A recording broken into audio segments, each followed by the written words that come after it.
Hello friends! I-share ko na yung naging adventure namin last April and first week of May. Paano kami pumunta dito sa Barangay Dolores to Hitaasan. So, ayan, tignan natin kung ano nga ba yung mga update na, mga latest changes. Kung ano na ba yung nangyari sa aming lugar. O diba, posyalan natin lalo na yung mga hindi na nakakauwi ng matagal at medyo namimiss na yung ating barangay. Ito na nga yun. Yung dati nating nilalakad from Dolores to Hitaasan. Dati, actually from Minubungan to Hitaasan yun. Kung susumahin natin, nasa 2 to 3 hours, depende sa bilis mo maglakad, yung layo niyan dati. Pero ngayon, dahil meron na tayong tinatawag na mga advancement, 'di ba? May mga sasakyan na, may technology na, o 'di ba?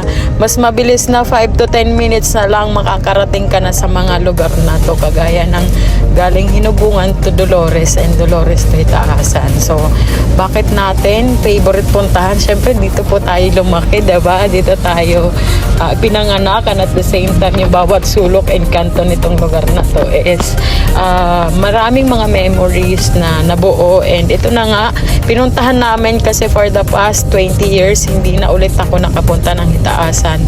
Gaano ba katagal yung 20 years na yon? Dito na po yun tayo nagsimulang mangarap dito sa Maynila, o 'di ba? Kaya gusto natin mapunta na, ano nga bang itsura na. And thank God, maganda na rin yung kalsada niya na kaya ng daanan ng dalawang sasakyan magkabilaan or di kaya ng motor.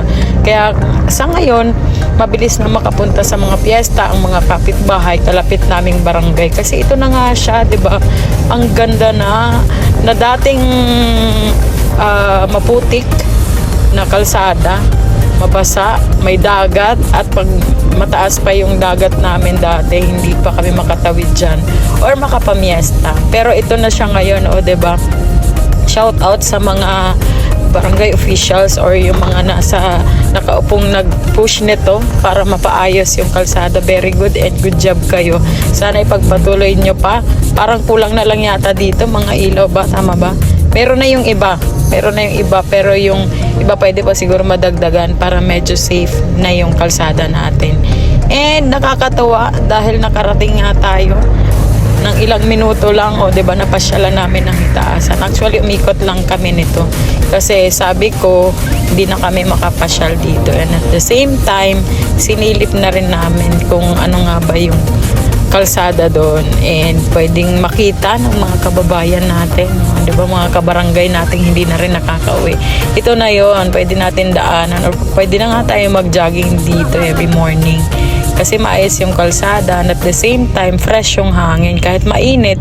Hindi kagaya dito sa Manila yung init ng panahon na pumapalo sa mukha mo. So ayun lang ang aming naging adventure galing sa Hinubungan to Dolores and Hitaasan to Dolores. Ayan, maraming salamat sa panonood and see you again next time. Thank you Lord for the good weather ng aming pagpasyal nitong. Salamat sa panonood. Ingat tayong lahat.